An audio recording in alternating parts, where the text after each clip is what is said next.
Hello everybody, I am Baltmatrix, and today we are taking a look at Transformers Legacy Deluxe Class Beachcomber. This figure was purchased over at the Hasbro Pulse. Beachcomber is modeled in blue, silver, gray, and then there's some coloring on the chest, and black, specifically for the tires. The figure comes with two accessories, the first of which is his Evo Fusion gun, which is just a bumper with a gun molded onto it that he can hold and wield in both modes, and the other is this little tiny bird called the Paradise Parakeet. The bird is very cute and is most likely a nod to the little bird that Beachcomber spoke to in the Golden Lagoon, that famous G1 episode. It's also most likely a reference to a Paradise Parakeet, which has unfortunately been extinct for the last 100 years, so that's yet another thing for Beachcomber to be depressed about. As a deluxe class figure, Beachcomber is a little bit on the short side, especially when you compare him to other deluxe class figures in the line. Now, that's not to say that this is a bad thing, because he is a mini-bot, but at $25, he just feels small for the money. But there are a couple of things on this figure that are better than his Power of the Primes figure, which we have right here. The blue and the gray that this new Beachcomber figure has is much more animation accurate than the Titans Returns. I'm sorry, Power of the Primes Beachcomber. Also, he's obviously way bigger than this guy. This guy was originally $10. This new Beachcomber is $25.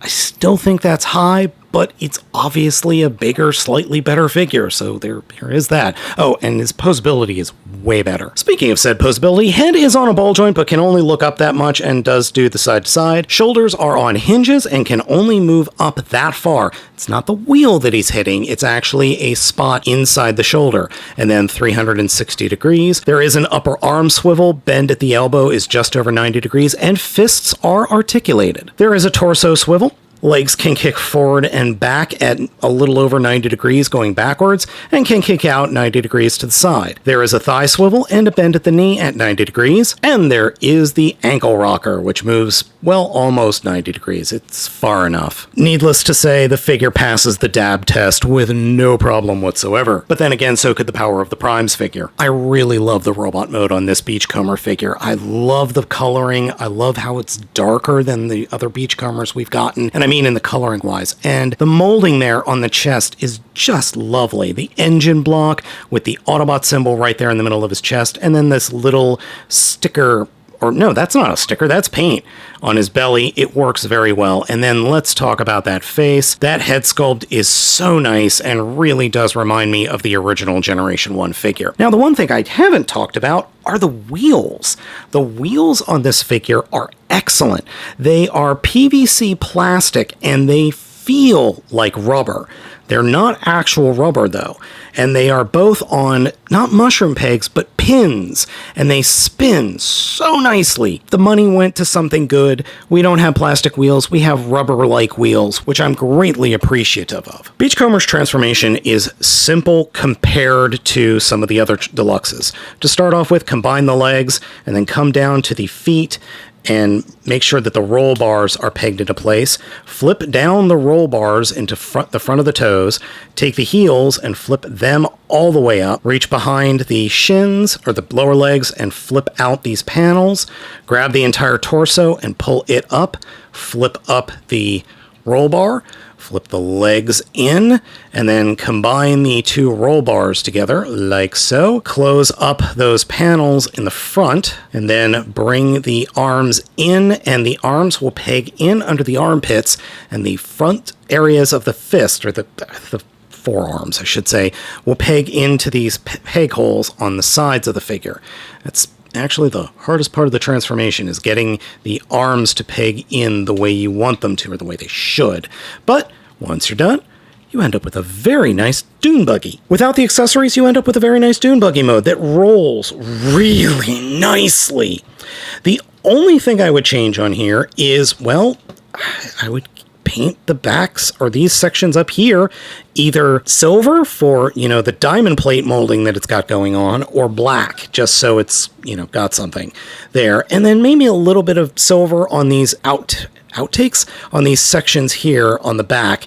But otherwise, it's a really nice dune buggy mode that is slightly hampered by an absolutely stupid looking front bumper. If this had a little folding gun barrel, I'd be much more forgiving, or if you could fold up this gray piece, I'd be much more forgiving. And this entire gun bumper thing is molded in gray plastic and then painted black. I don't know. I think it's really stupid. And then the bird. Where does the bird go? Well, the bird could sit right on top of the engine. That's really the only place the bird can go in this mode. Pulling the gun off and turning it around, you can see that there is a little bit of a cutout here. This is meant for the upper roll bar, because you snap that into place, and then you've got the gun being able to fit on top of the figure like that. And yeah, that looks perfectly fine. I'm perfectly okay with that.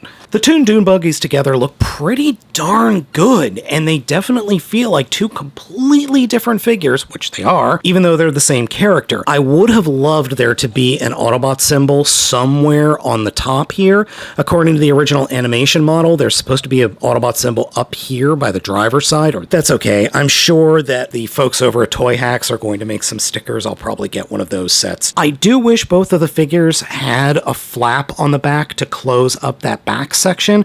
I mean, it's obvious you can see the head. It's not a big deal. It's just something I find weird. In this wave, Beachcomber was the deluxe figure that I was most looking forward to, and he doesn't really disappoint. I do like this figure quite a bit. Minor quibbles and annoyances and all. It's a fun figure. It's easy to transform. There's no crazy flippity-floppity going on here. It's just fun and simple, and I appreciate that. In robot mode, it has one issue with posability, and that has to do with the feet. You could see that the heels that are these roll bars don't go up all the way. So if you come in and open this panel, you can push the heels back a bit farther, and you get a little bit more in terms of a flush, flat foot than you would with the door closed. To fix that, honestly, just shave away some of this plastic. That's it. It's not a hard fix. It's something totally easy to do. I'm not going to do it because it doesn't bother me that much, but some folks I've seen online really do not like that. Overall, I think Beachcomber is an excellent figure and definitely worth having in your Legacy collection. I really want to see more mini-bots come out. I want to see a better Bumblebee and Cliffjumper. We're getting a Brawn. Now give me a Wind Charger. Oh, we already do have a Huffer. You know what? Hold on for a second. Let me go get that Huffer and Pipes, so we could do a size comparison for those guys. Comparing Pipes and Huffer to Beachcomber, you could see they're roughly the same size. So after looking at these two guys, I don't know what I'm complaining about. We've already gotten figures that are roughly the same size, so it's not that big a deal. What is a big deal is these two guys, their alt mode needs to be fixed, and I haven't found a way to do that yet. I'm not sure what Hasbro screwed up there. Anyway, I love them all in robot mode. Alright, the long and short of it is Beachcomber's fun. I like it. I think it's worth picking up, but your mileage may vary. It might not be for you, and that's okay. So folks, let me know what you think of this figure down in the comments. Please be sure to hit those like and subscribe buttons and hit the bell for notifications. As always, I have been Baltmatrix. Thank you so much for watching, and I hope you have a wonderful rest of your day.